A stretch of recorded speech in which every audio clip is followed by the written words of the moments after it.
Olá, seja bem-vindo e bem-vinda a mais um Pauta 1.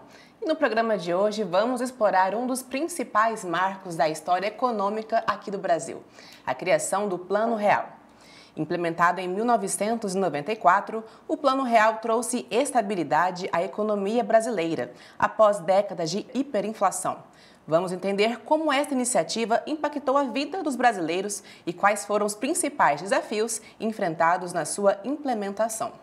Além de discutir os aspectos econômicos, vamos abordar o impacto social e político do Plano Real nas últimas 3 décadas. Vamos explorar como o plano contribuiu para a redução da pobreza e a melhoria das condições de vida no Brasil. Também discutiremos as críticas e controvérsias que surgiram ao longo do tempo, fornecendo uma visão equilibrada dos seus resultados. E também vamos analisar como a economia brasileira se comportou desde então e quais desafios persistem até hoje. A importância da estabilidade econômica para o crescimento sustentável do país será um dos nossos pontos centrais aqui na discussão. E claro, vamos abordar também as lições aprendidas com o Plano Real e como elas podem ser aplicadas às políticas econômicas atuais. É isso, e para nos ajudar nessa análise, estamos recebendo aqui como convidado o professor e especialista em economia, Luiz Carlos Ongarato. Bem-vindo mais uma vez ao Sistema Sagres, professor. Tudo bem? Um prazer estar aqui novamente para a gente falar de um marco, assim, não somente na economia brasileira, mas na economia da América Latina como um todo e aí também a economia global, né? Um plano que trouxe um desafio grande, né, na sua proposta e também pôde estabilizar a nossa economia, diminuindo bastante a nossa inflação e a desigualdade social. Sem dúvidas. Bom, antes da gente entender quais foram os pormenores e os impactos principais do plano, eu gostaria que a gente começasse entendendo o contexto que antecede a construção do Plano Real. O que motivou, qual era a situação do Brasil nos momentos anteriores à criação do Plano Real? Bom, por que o Plano Real ele surge, né? A gente vinha principalmente de um final de governo militar, onde houve um gasto excessivo do governo. A gente tinha também dentro desse final ali, que era o final da década de 80, né, meados da década de 80, uma crise do petróleo também vindo, né, da década de 70 e 80, né, que gerou muitos problemas econômicos, né, de inflação, seja no Brasil, seja no mundo. A gente também tem os Estados Unidos subindo juros, né, para fugir ali da crise, e o Brasil ele tinha um cenário de quê? De hiperinflação. Se hoje a gente acha que uma inflação de 5, 10% é elevada, a gente tinha inflação mensal acima aí de 1000%, indo para milhões de por cento por ano, né? Então era um cenário bastante caótico que o nosso dinheiro, né, até então, ele perdia muito valor todos os dias. Então não era fácil, por exemplo, alguém comprar alguma coisa com crédito, né? A gente não tinha os instrumentos que a gente tem hoje. Aplicar dinheiro era uma necessidade, mas também o salário, se você deixasse parado ali na sua conta, ele já desaparecia ali em questões de dias, né? E ainda mais falando assim de um mês para outro, aí sim que ia ter muito mais mês do que salário ali para gastar. Então era um cenário bastante desorganizado que a gente tinha ali no Brasil.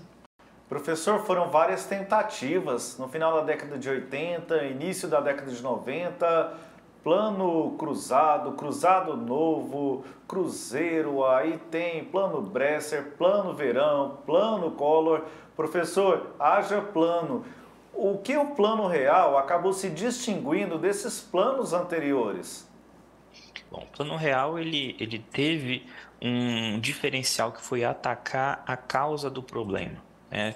Esses planos anteriores, eles tinham, via de regra, um efeito, apenas um efeito psicológico na corta dos zeros, né? Então, para quem tem mais de 30, 40 anos ali, né? Quem tem próximo da casa dos 40 anos ao menos, vai lembrar que a nossa moeda era, você tinha nota de 10 mil, 50 mil, 100 mil. Então esses planos anteriores apenas cortavam os zeros, né? Porque a inflação era tão grande que precisava lançar moeda nova.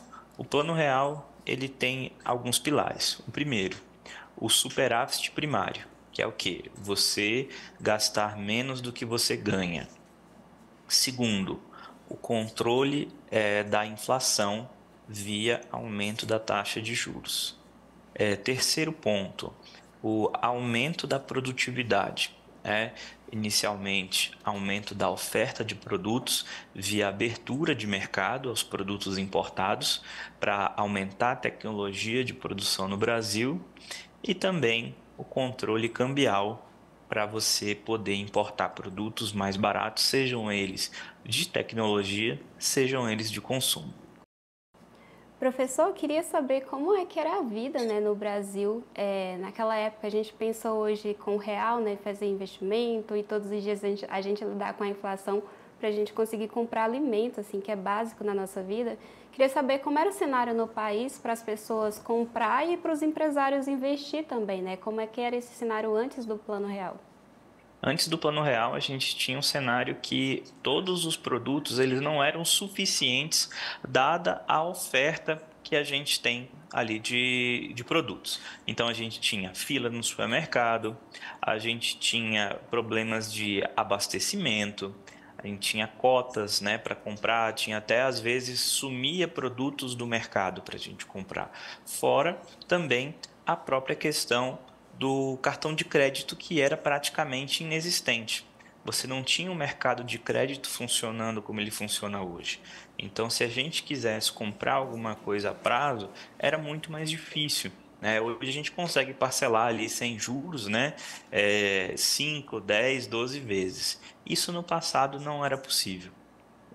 Então a economia era bastante restrita e a própria disponibilidade de produtos. Não existia tantas marcas de produtos, tantas alternativas como a gente tem hoje. Fora a questão da tecnologia também, que a gente tinha um bloqueio para a entrada de produtos tecnológicos no Brasil até antes do início do Plano Real. Professor, ainda nessa tentativa de fazer esse contexto histórico, eu queria entender, na verdade, de onde vem a origem dessa hiperinflação. Ela, na verdade, não surge nesse momento da década de 80, né? Na verdade, é um resultado de governos anteriores. Como que essa sequência histórica acabou gerando esse cenário que foi tão difícil de ser contido? Sim. Primeiramente, foi dado o aumento do gasto do governo sem ter um aumento da arrecadação. Durante o governo militar, depois de 64, o Brasil ele começou a gastar muito mais dinheiro ali fazendo estradas, infraestrutura. A gente também teve, né, anteriormente o próprio endividamento por conta da construção de Brasília. A gente tem também o excessivo gastos com novas empresas estatais. A gente teve uma estatização muito grande da economia. E aí o que aconteceu? Na década de 70, né? O Brasil cresceu ali em 60 para 70, teve 10 anos de crescimento, mas o que aconteceu lá em meados da década de 70? A crise do petróleo. Devido ao quê? A gente teve Guerra do Golfo, a gente teve ali Irã contra Iraque, os países produtores de petróleo, eles entraram em guerra. E aí houve uma escassez desse produto no mundo todo. E o Brasil até então, ele não era autossuficiente na produção de petróleo, assim como outros países que são produtores hoje. E aí, disparando o preço do petróleo, a gente teve uma inflação muito grande.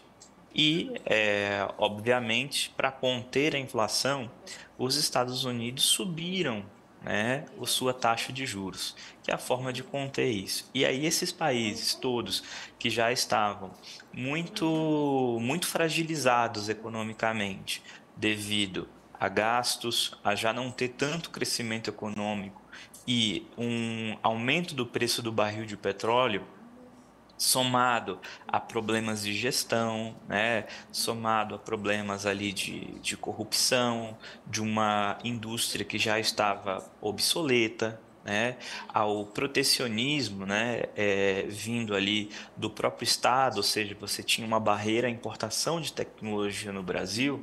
Isso tudo foi criando uma conjuntura de você sempre aumentar preços, né? A gente não tinha um aumento de produtividade. A escassez de produto era muito grande no Brasil. E aí, obviamente, a gente teve essa inflação aí causada pela falta de produtos e por uma população cada vez mais crescente nas cidades, demandando todos os tipos de bens de consumo. Professor, eu ainda quero seguir nessa linha que a Jéssica lhe questionou a respeito desse contexto histórico. Mas, professor, eu achei muito interessante na sua primeira resposta quando o senhor trouxe um contexto associado aí a questões internacionais. Porque quando a gente lembra do Plano Real, da hiperinflação, é muito comum a gente olhar aqui para o nosso território, para a gente lembrar das nossas dores enquanto país, das mazelas sociais. Mas eu achei muito interessante quando o senhor falou que o Plano Real ele não foi apenas importante para o Brasil, mas para a América Latina e para o mundo de uma certa forma. E queria entender um pouco mais a respeito desse ponto que o senhor colocou. Perfeito. O Plano Real ele vem de um pacote de, vamos colocar assim, de melhorias ou um pacote de sugestão feita principalmente ali pelos países desenvolvidos, capitaneados pelos Estados Unidos e pelo Fundo Monetário Internacional, o FMI, que dizia, olha, os países, né, da América Latina hoje, eles estão com uma economia fragilizada. Nós precisamos ajudá-los a sair desse fundo do poço. Mas para que seja feito empréstimos que são necessários para criar competitividade, criar produtividade, né, foi pensado um modelo de gestão. Isso foi importado pelo Brasil, foi pensado por até então ministro Fernando Henrique Cardoso, que era o nosso ministro da Fazenda, que estruturou essa quantidade de medidas que vieram ali de Washington, nos Estados Unidos, e transformou isso num plano de estabilização econômica. Então, vários países, como o Brasil, a Bolívia, o Chile, aqui da América do Sul, passaram por planos ou tentativas semelhantes. E o Brasil foi um dos primeiros a adotar de uma maneira muito bem sucedida, esse plano de estabilização, servindo como espelho não somente para a América Latina, mas também para outros países no mundo. Professor, a gente está falando de um cenário brasileiro, muito crítico na economia já de muitas décadas, mas também crítico no cenário político. A gente vinha de um regime militar e logo em seguida na República a gente teve o impeachment logo no início dessa República. Então eu queria saber do senhor quais foram os principais desafios para o Brasil politicamente conseguir estabilizar o Plano Real como medida econômica estável para a nossa economia brasileira. Qual foi o principal desafio para esse plano ser colocado em prática nesse cenário político instável também, já numa república? Bom, o Brasil tinha um problema de credibilidade. Os países da América Latina até hoje sofrem com isso, mas na época era muito mais evidente a gente ter esse problema de credibilidade, ou seja, ninguém queria emprestar dinheiro para o Brasil com medo de um calote. A gente veio do governo Sarney, que é exatamente antes ali, é um governo de transição, que ele é antes do governo Collor e Itamar, que ele tinha declarado uma moratória. O que é isso? É um calote de dívida. Falou assim, olha, devo, não nego, pago quando puder. Então isso tirou muita credibilidade do Brasil. E o Brasil precisava refazer a sua imagem no mundo, de um país que era bom para receber investimentos, que ele poderia ter uma prosperidade futura econômica. Então, com base nisso, dado esse cenário aí, logo antes do Plano Real e depois com o período de transição, né, que foi puxado lá no governo Itamar, que era vice-presidente da chapa, né, do até então presidente Collor, que começou-se a pensar o Brasil daqui para fora. Né? Como é que nós vamos melhorar a nossa imagem? O que a gente tem que fazer de dever de casa para assim voltar a ter crédito no mercado internacional? E por falar em crédito, eu acho que esse é um dos pontos centrais que mudou, que se transformou na vida do cidadão brasileiro, né? O senhor chegou a comentar um pouco no início da sua fala sobre essa mudança na vida prática, na vida diária desse brasileiro que estava ali acostumado a ficar controlando os preços todos os dias no mercado, que tinha uma estabilidade enorme, e agora com o Plano Real começa a fazer planos a longo prazo, começa a fazer novos sonhos. Eu queria que o senhor fechasse esse bloco comentando sobre isso, sobre essa mudança, essa transformação na vida do brasileiro. Bom, o brasileiro ele pôde, na primeira vez, né, especialmente as pessoas mais pobres, puderam comprar itens que são básicos em qualquer casa hoje, como fogão, geladeira, ter a casa própria, né, ter um carro, porque o crédito foi facilitado, apesar dos juros mais elevados, mas você tinha uma previsibilidade maior. Antes, quando você ia no supermercado, hoje, por exemplo, podia estar, vamos imaginar na época, estava lá 1.000 cruzeiros, né? Amanhã poderia estar 2.000, você tinha uma marcação constante. As pessoas não tinham noção se as coisas estavam caras ou baratas. O dinheiro tinha perdido a função dele, que é servir de uma comparação de valor.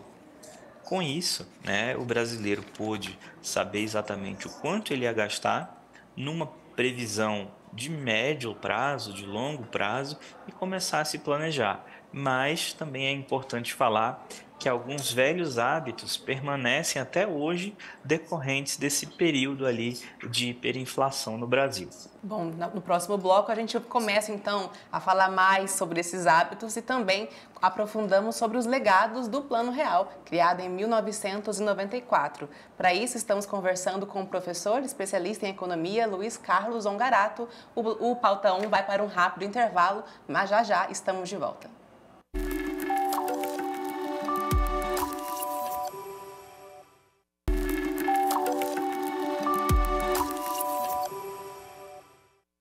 Estamos de volta com o Pauta 1 e hoje o assunto é a criação do Plano Real, que faz 30 anos. E para isso estamos conversando com o professor de Economia Luiz Carlos Ongarato. Bom, professor, no primeiro bloco nós falamos sobre o que é o Plano Real, as suas principais bases e pilares, e eu falei que a gente ia voltar ao programa conversando mais sobre o dia a dia desse brasileiro, né, que começou a se integrar no Plano Real.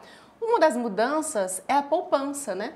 Um hábito que havia se perdido nesse momento de inflação, de muita instabilidade.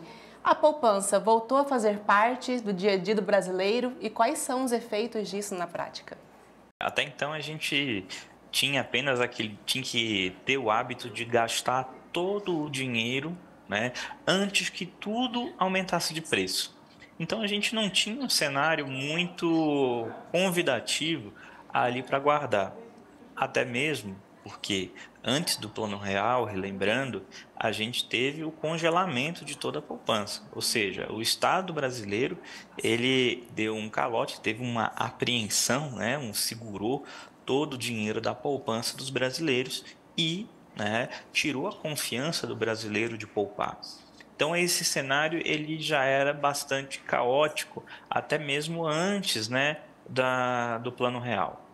Com a vinda do Plano Real, a gente começou a ter uma taxa de juros que era atrativa para poupar. A gente começou a ter previsibilidade de quanto um item ia custar hoje e quanto ele ia custar amanhã. E começou a permitir que o trabalhador brasileiro sonhasse em conquistar. Então, a gente começou a utilizar mais o setor de crédito. Então, os bancos, tendo essa previsibilidade, também desenvolveram produtos de crédito, né, que são os financiamentos, né, são os empréstimos, os créditos direcionados, a própria questão do financiamento de máquinas, de equipamentos, sejam eles nacionais ou importados, que tinham incentivos também por parte do governo. Então foi criando-se o hábito de fato de poupar, né, abrindo mão de consumir hoje para consumir no futuro, já que a gente tinha uma noção exata de quanto seria o preço amanhã. Bom, e para entender mais sobre esse impacto na vida do cidadão brasileiro, o repórter Johan Germano foi para as ruas entender o que mudou ao longo desses 30 anos. Bora ver. Como é que era aquela época de transição das moedas, até a chegada do Plano Real? Era difícil? Como é que era? Era terrível, porque eu fazia o plano mirabolante e no fim o pessoal que pagava o pato. Aí com o Plano Real que consertou a economia e até hoje está melhor, né? Tinha inflação, mas depois que veio a mudança do Plano Real, aí foi bom demais. Acabou a inflação, se você devia R$10, você pagava com 4, 5. Então foi bom demais. Quando a moeda passou a ser o real, o que aconteceu, a senhora lembra? Parece que deu uma estabilizada, né?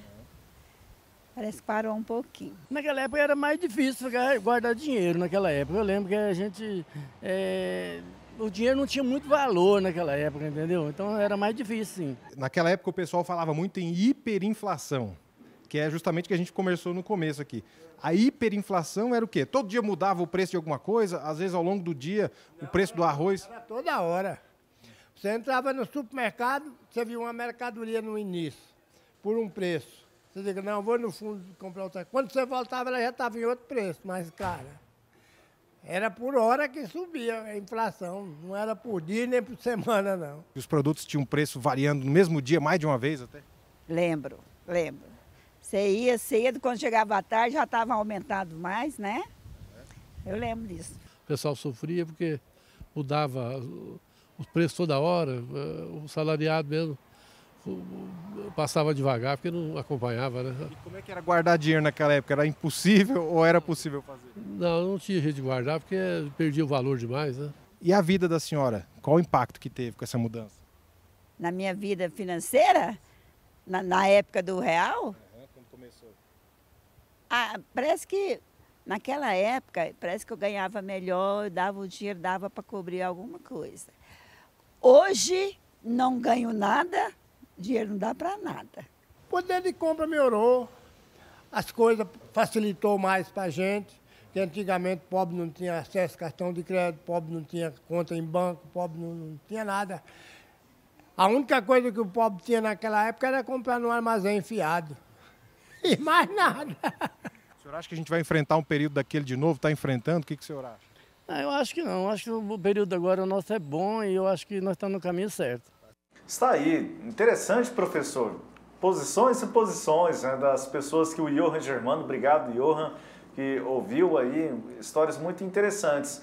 Mas de todas elas, professor, o que a gente pode extrair é que meio que ainda fica um fantasma da hiperinflação na cabeça das pessoas. Será que vai voltar ou não? Quando o real enfrenta uma crise, as pessoas já se assustam, não é? Em relação a isso, momentos dolorosos como o confisco da poupança.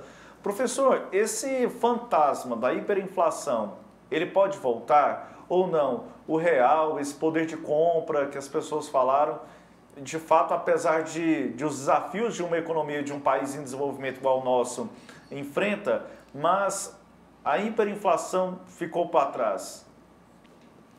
Samuel, a hiperinflação ela ficou para trás, porém algumas sequelas, né, colocar assim, ainda existem na sociedade, que a gente pode às vezes deixar despercebido. E isso vai mudando ali conforme a geração. Vou dar um exemplo. Se a gente for na casa, depende dos nossos pais, dos nossos avós, a gente sempre vai ver duas coisas lá. Primeiro, um monte de armário na despensa. Porque antes você tinha que comprar a compra do mês e guardar tudo lá.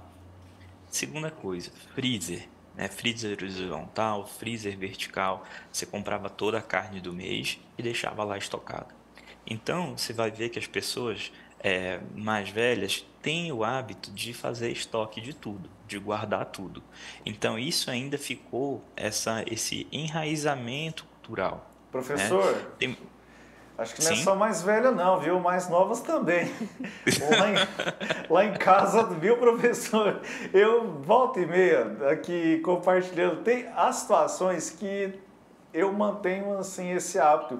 E eu acho que, assim, e aí eu tenho os 30 e alguns, né? Não vou dizer os 30 e todos que eu tenho, mas eu acho que, por ser fruto dessa época, do final dos anos 80, a minha geração, por exemplo, de ouvir falar o que os pais disseram, do que enfrentaram, eu acho que algumas coisas ainda ficaram meio na cultura do brasileiro. Ou não, professor? É só uma impressão. Sim, elas ficam, né?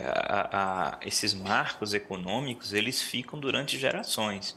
A gente que nasceu em meados dos anos 80, nós fomos criados com esse pensamento, né? Nós tivemos poupança, a nossa poupança foi confiscada. A gente teve problema, eu lembro dos meus pais sempre contarem que não tinha leite, né, quando eu era bebê, não tinha carne, né, enfim, não tinha uma série de alimentos. Se a gente for olhar, né, a quantidade de roupa que a gente tinha, também era muito poucas opções. Você ia para a escola, você tinha pouca opção de tênis, de Era o sandália, que né, de chute, né? vestuário, né? Era pouquíssimo, era o que chute, e todo mundo. Se você perdesse o seu tênis, provavelmente você ia com um pé de um e um pé de outro, né? Ali do colega ali da escola, tá? Então, são coisas que ficam até hoje. E a poupança, se você for ver, o brasileiro, ele vem se bancarizando, ele vem investindo um pouquinho mais, mas se você for olhar, muita gente ainda tem receio de deixar dinheiro no banco, e pessoas jovens, né, que você não sabe de onde vem isso. E é uma herança, às vezes, passada de geração para geração. Professor, eu vejo ali o cenário, né, do legado do Plano Real muito interessante para a economia, porque eu estava ouvindo as pessoas falarem ali, e hoje a gente enxerga a economia de uma forma diferente, né? A gente tem, com o aumento de preço, mesmo, né, com o aumento de preço, a gente tem uma certa estabilidade no mercado, enfim, então a gente sobrevive com isso, né? Com o aumento um pouquinho, a ideia alguns meses abaixa um pouquinho, a gente vai observando o mercado. Mas nada se compara, né? Eu mesmo com 28 anos nem imagino que situação era aquela antes de 1995 ali que as pessoas viviam. Da mesma forma, eu não consigo compreender, por exemplo, como seria a política brasileira dentro de um regime militar, por exemplo, que é algo muito fora da minha realidade, né? Eu tenho benefícios, de certa forma, de ser um pouco mais nova, de já estar numa república mais estabilizada, tanto politicamente quanto economicamente. Aí eu queria saber do senhor como o Plano Real ele se encaixa nessa estabilidade do país. Assim, o senhor falou um pouquinho sobre a credibilidade, né? Certamente ele trouxe essa credibilidade para o Brasil, mas queria saber ali nesse momento para a vida do brasileiro, né? Como o Plano Real representa essa estabilidade, tanto econômica como política, que até mesmo para o cenário que eu consigo enxergar hoje, né? De olhar para a economia, olhar para a política, mas saber que apesar dos problemas ali, a gente tem uma certa estabilidade nesse cenário. Bom, quando a gente fala de economia e política, são duas coisas bastante entranhadas uma com a outra, né? Então, em paralelo a essa estabilização econômica que teve uma elevação de juros, teve controle de gastos, que os gastos eram desenfreados. A gente teve uma privatização de estatais que gastavam muito mais do que elas rendiam ali aos cofres. Então a gente teve a privatização da Vale, a gente teve privatização da Eletrobras, a gente teve privatização do próprio Banco do Brasil, da Petrobras, né? Sendo que hoje essas empresas são de economia mista.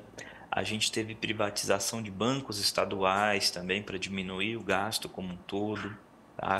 Porque antes o governo gastava muito porque tinha uma máquina muito grande ali para movimentar e acabava que os cargos dessas empresas estatais eram cabides de emprego. Então a gente tinha o quê? Um prêmio à baixa produtividade. E o Plano Real ele vem não somente para estabilizar da área da economia, mas também da área da gestão. O fortalecimento da nossa democracia também vem com a própria mudança na nossa Constituição, que foi permitir a reeleição, né, do presidente Fernando Henrique, que não havia essa previsão na Constituição de 88. Então, essa continuidade foi muito importante.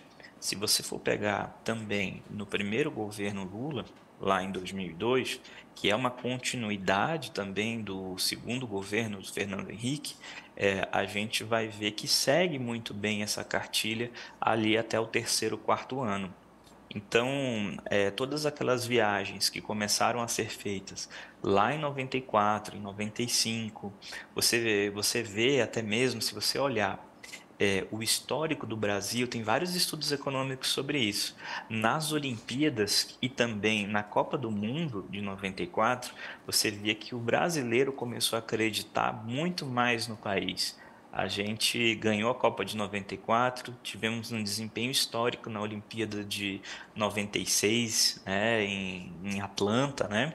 Então foi um momento ímpar na história do Brasil, que nós tínhamos uma autoestima que estava muito baixa e também ela começou a se elevar. Então essa conjuntura de coisas dentro da nossa cultura fez com que as coisas dessem certo, né? 94 foi um ano de grandes emoções. Eu não estava aqui ainda, mas ouço falar e sei que foi um ano realmente bem marcante. Agora, professor, eu estava ouvindo o senhor comentar sobre isso, né? E eu comecei a pensar aqui um pouco também sobre o futuro do Brasil.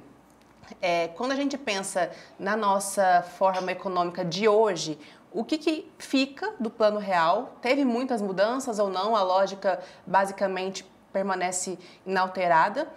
E também há algo que o Plano Real poderia ensinar ou lições que poderiam nos guiar pensando nos próximos passos econômicos aqui no Brasil?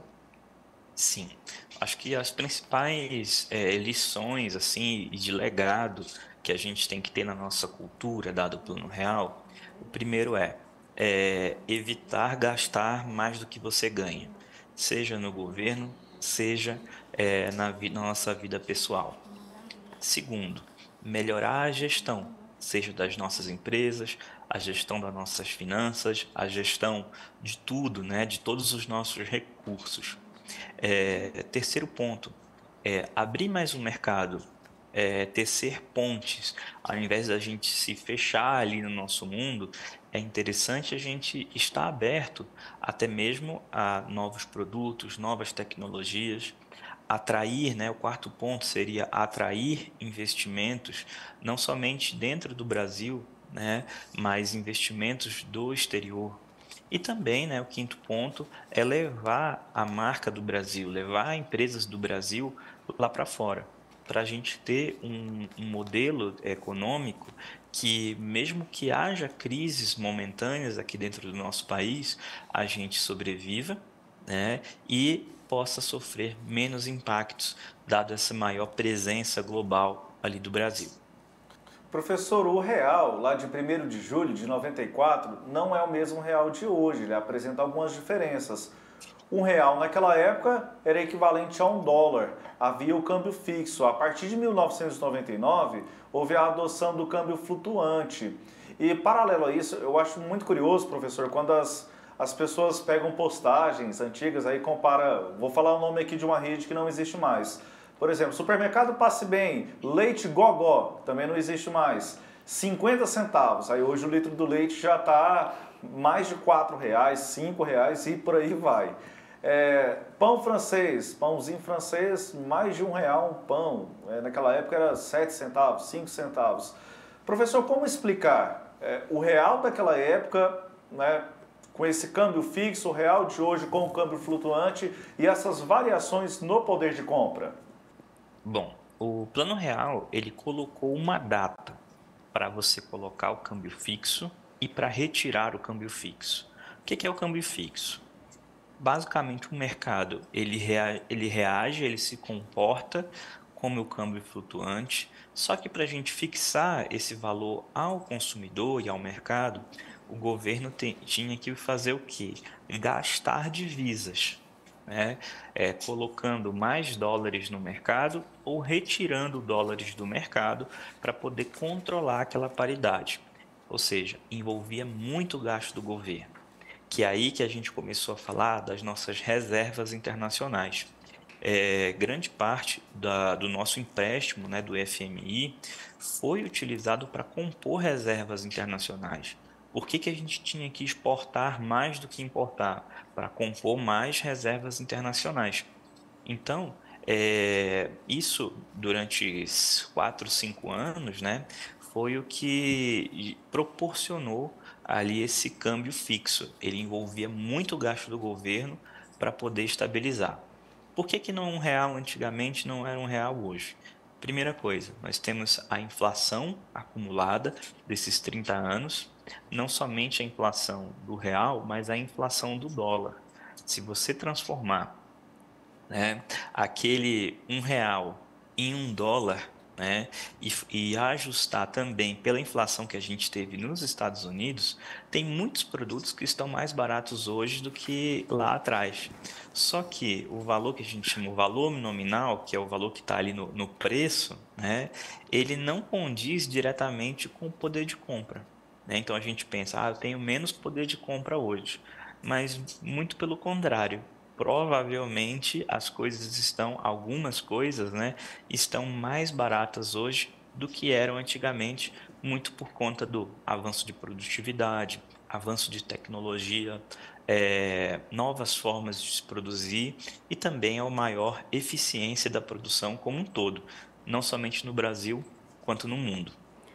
Professor, como é que as políticas econômicas atuais do Brasil, elas impactam no legado do Plano Real que a gente conheceu lá em 1994, por exemplo? Hoje não, já há alguns anos, né, desde lá de meados de 2008, né, 2007, 2008, o Plano Real ele não foi mais seguido tanto à risca. Aumentou-se muito o gasto do governo, a gente não teve um período tão grande assim de investimentos em aumento de produtividade como se teve, né? E a gente passa por um momento, né, ainda de uma desindustrialização do Brasil, ou seja, produtos importados cada vez mais baratos, a gente passando a importar produtos que até então a gente produzia no Brasil em uma indústria mais moderna. Então, hoje, a gente tem que ficar muito, muito atento, principalmente às questões fiscais, que tem a ver com o gasto do governo e a arrecadação. A gente está passando por um momento de aumento de tributos, de taxas, reforma tributária, né, para tentar ali colocar as coisas no lugar com o arcabouço fiscal, mas é por conta que nós saímos bastante da cartilha lá que previa o Plano Real, que é uma cartilha de muito mais austeridade, muito mais controle ali tanto da gestão financeira quanto a gestão como um todo ali do Estado brasileiro. É isso, estamos conversando sobre o legado do Plano Real e agora vamos para mais um intervalo, mas já voltamos com mais Pauta 1 e agora vamos conversar sobre as mudanças em meio a tantas transformações políticas, econômicas e também tecnológicas. Daqui a pouco estamos de volta.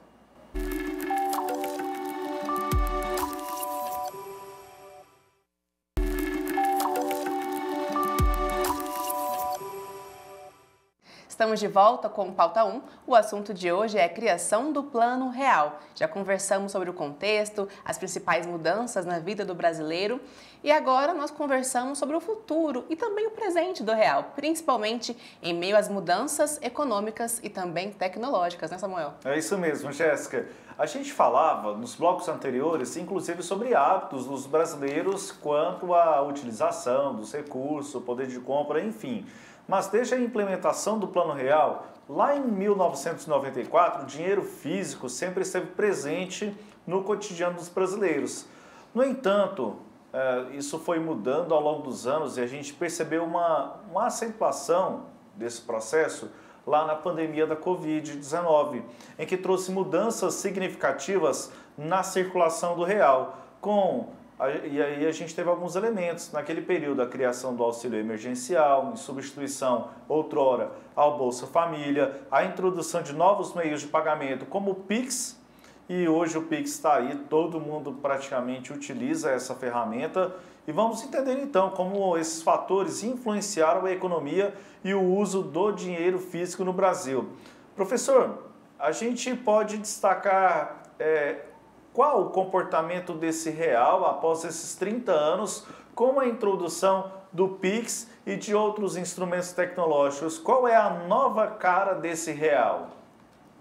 Bom, dentro dessa nova cara do real, né, a gente tem uma modernização até mesmo para adequar o uso do dinheiro com as novas gerações. Se a gente está falando de uma população jovem que quer ganhar seu dinheiro, conquistar seu espaço no mercado, quer investir, né, é uma população também que é muito mais digitalizada. Eu acho que até hoje a gente pode encontrar algumas pessoas que têm algum hábito de ainda carregar algumas cédulas no bolso, né? Ali na carteira, na bolsa, mas via de regra é muito raro a gente ver isso. Eu, por exemplo, se precisar de R$1 ali para qualquer coisa, eu já não ando há 10 anos ou mais com dinheiro no bolso, né? Então, com a criação das carteiras digitais, os bancos digitais, né, o Pix, a facilidade de fazer pagamentos, né, não somente o cartão de crédito e débito, mas os pagamentos via aproximação, seja com um chip no celular, seja também com um chip no cartão de crédito, foram tornando o dinheiro muito mais fácil de ser gasto, né, e também muito mais dinâmico. Hoje em dia funciona como se fosse um crédito num jogo, né? Você vai se inserindo ali na economia e vai passando aquele cartão, vai fazendo Pix, lendo o QR Code. Então hoje você não consegue dissociar o que é a utilização do dinheiro e a tecnologia de comunicação. Então a gente vê cada vez mais até mesmo as redes sociais que são já plugadas em meios de pagamento digitais. Então é uma revolução bem grande se a gente for olhar lá 30 anos atrás, que todo mundo andava com moedas, né? Quem se lembra, quem é mais saudoso assim, Samuel, não sei se você tinha lá um porta-níquel, né? Que era muito comum nessa época também. Era o porquinho mesmo, professor. Tinha um porquinho, tinha um negócio, uma molinha que você colocava as moedas, e hoje em dia acho que se você mostrar ali dinheiro para uma criança, talvez ela nem saiba exatamente o que fazer e quanto vale. Lá em casa, Raoni, olha que interessante, Jéssica. O que a gente faz? O professor falou a respeito, né, do dinheiro, que não pega no dinheiro há muito tempo. Lá em casa é assim, ó, quando a minha esposa ela recebe algum recurso, aí ela pega e fala assim, tá aqui o dinheiro, me faz um Pix agora. Aí eu tenho que me virar com o dinheiro. Você virou caixa, Samuel, você virou banco. E eu quase não utilizo também, mas aí, como eu saio mais de casa do que ela, aí a obrigação é minha de fazer aquele dinheiro ali virar, e aí o Pix vai para a mão dela. E a criançada já sabe também o que é Pix, né? É. Minha irmã de 6 anos, quando eu falo que não tem dinheiro, ela fala, mas tem o Pix você consegue comprar tudo. Professor, eu queria saber qual a intenção dessa mudança de circulação do dinheiro no Brasil. Assim, é para facilidade, para trazer mais facilidade para o brasileiro mesmo, para o cidadão que vai circular esse dinheiro, ou tem algum benefício para as instituições que estabilizam a economia do país, por exemplo, para o Banco Central? Bom, a gente tem, primeiramente, o gasto com papel moeda, ele é bem menor, e isso facilita também. Quanto menos dinheiro, papel, né, dinheiro físico, né, moeda estiver circulando, mais fácil é a gente tentar coibir até mesmo o crime organizado, o tráfico, né, porque precisa muitas vezes dessas vias com dinheiro físico. Se você pegar, por exemplo, o dólar, que é a moeda mais conversível, mais aceita, né, no mundo todo, os Estados Unidos estima que mais da metade das cédulas de dólar não estão nos Estados Unidos. Então é um dado bastante alarmante, né, para aquele país. No nosso caso, o dinheiro, né, físico, ele tem mais custos de reposição, custos de transação, eu tenho um risco de segurança. Então, com a digitalização, né, de carteiras, de bancos, é muito mais fácil eu investir, eu controlar, e fora também que é muito mais fácil você monitorar ali os fluxos de dinheiro, seja entre pessoas físicas, jurídicas, né? Você ter mais segurança em transações, até mesmo evitando golpes, que infelizmente hoje a gente tem muito mais golpes digitais, mas no passado também você tinha problema com cédulas falsificadas, né? Roubo de bancos, enfim. Hoje, com o mundo digital, você tem possibilidades tecnológicas de muito mais controle. Professor, mas pensando ainda nesse mundo das cédulas físicas, eu gostaria de tirar uma curiosidade, na verdade. Qual que foi a lógica por trás do lançamento da cédula de R$ 200 durante a pandemia? Olha, essa é uma pergunta que eu também não faço a mínima ideia. Por que que criaram uma cédula de R$ 200? Até mesmo se você olhar a União Europeia, com o euro, existia uma moeda, né, uma cédula de 500 euros, né, ou seja, muito dinheiro. A gente está falando de uma cédula que vale ali mais de R$ 3.000, tá?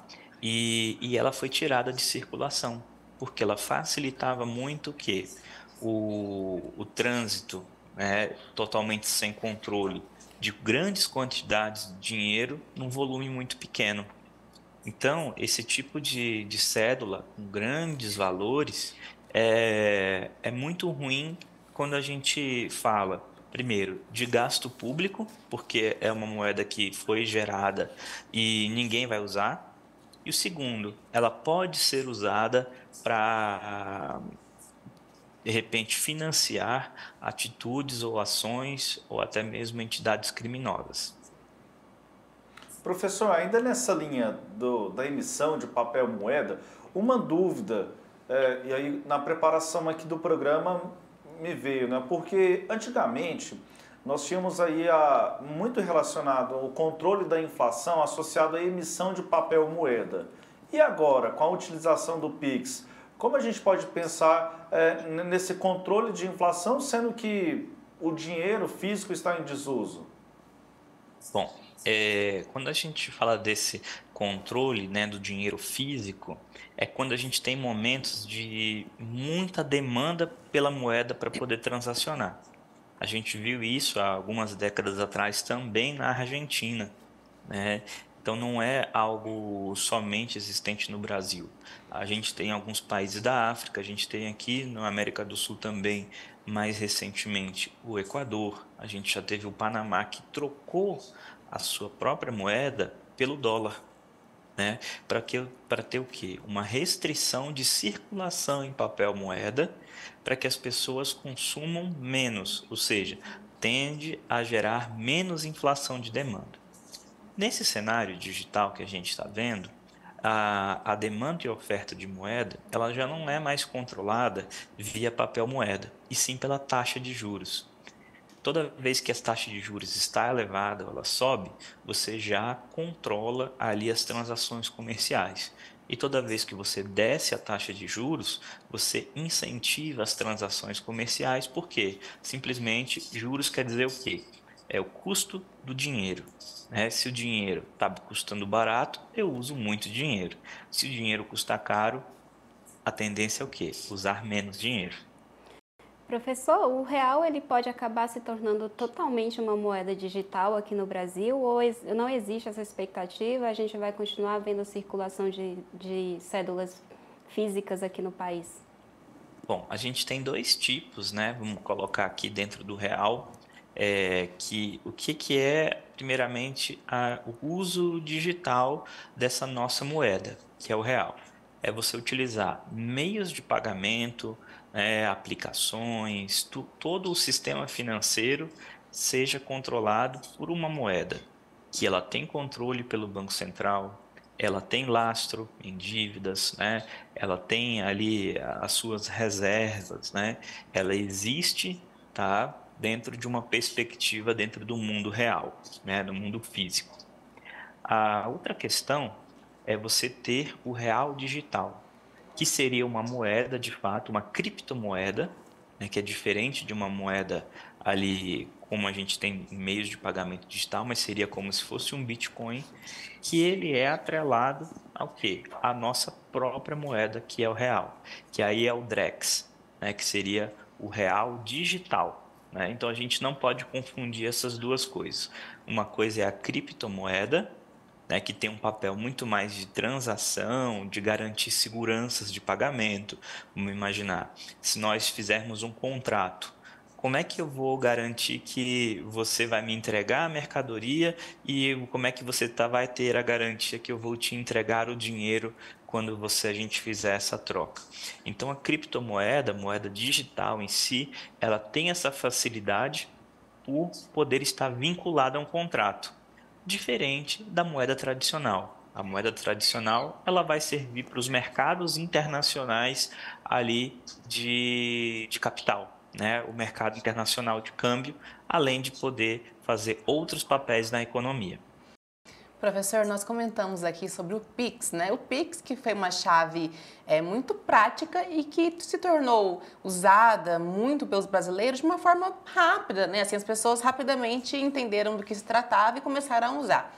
Em um cenário onde realmente se insira uma moeda digital, o senhor acha que é importante que haja um programa mais amplo de educação financeira para as pessoas?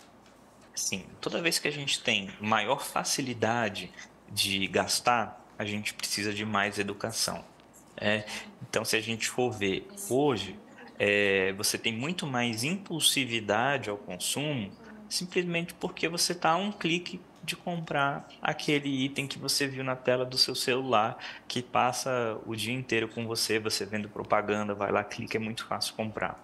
Então, esse descontrole econômico, né, e financeiro, ele é muito fácil de acontecer. Tá? Então, passa sim, para a gente pensar em digitalizar a economia, passa muito pela educação.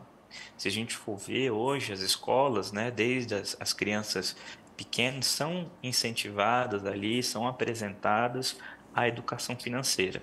Então, é algo de mais longo prazo, né, de transação entre gerações, para a gente ter uma economia muito mais digitalizada do que a gente tem hoje. A gente tem hoje um cenário muito distinto. O que tem no interior do Brasil, né, com menos acesso à internet, a gente tem as capitais, a gente tem a desigualdade social, que também é uma desigualdade no uso da tecnologia. Tá? Então, o Brasil hoje é um país muito heterogêneo para a gente dizer que, num curto prazo, haverá uma mudança tão estrutural. Por quê? Moeda é cultura, né? A gente pode até não ter uma moeda tão longa assim, né, de idade, uma moeda tão velha, mas se a gente for pegar a Inglaterra, os Estados Unidos, o Japão, né, são países que têm a sua cultura, né, diretamente ligada ao seu dinheiro. Bom, professor, muito obrigada. Acho que foi uma ótima forma da gente finalizar a nossa conversa, né, trazendo essa visão cultural acerca da moeda. Muito obrigada, professor Luiz Carlos Ongarato, especialista em economia, que conversou com a gente hoje aqui no Pauta 1 sobre a criação do Plano Real, que completa 30 anos em 2024. Obrigada, professor, e volte mais vezes aqui ao Sistema Sagres. Muito obrigado, sempre um prazer participar. Um grande abraço e juízo ali na gastar os nossos duros reaisinhos ali que a gente ganha no nosso dia a dia. Com certeza. Obrigada, professor. Bom, o Pauta 1 de hoje chega ao fim, mas eu te espero na próxima edição do Pauta, sempre com atualizações sobre os principais assuntos do Brasil e também do mundo. E também você pode mandar sugestões de temas pelo nosso Instagram, @sistemasagres_. Muito obrigada pela sua companhia e até o próximo Pauta 1.